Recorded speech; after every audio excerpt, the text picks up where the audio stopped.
So who actually writes the cheques for the NHS? I've come to North and East Birmingham to meet Sophia Christie, who controls the local NHS budget. This is a payment for £6,000. That's a little one. So I'm hardly spending any money today. I signed the contract for our joint commissioning for £350 million yesterday.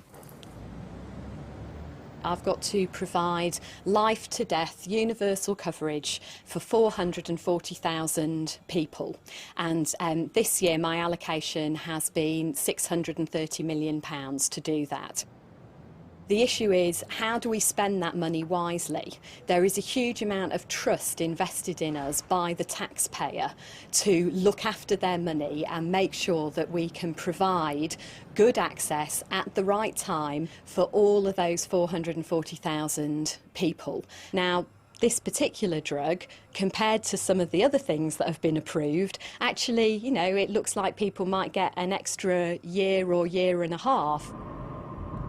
But does that compare well with some of the other things we could be doing?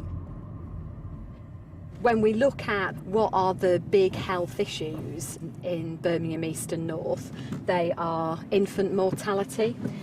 So we lose about 30 babies a year who would live in other areas of the country.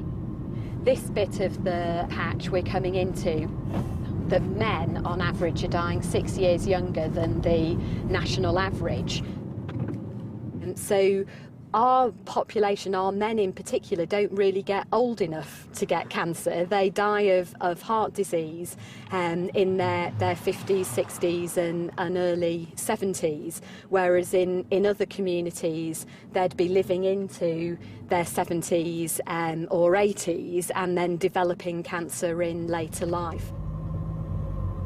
But we seem to be prioritising a particular group to have access to a level of care and support that is not available to the rest of us.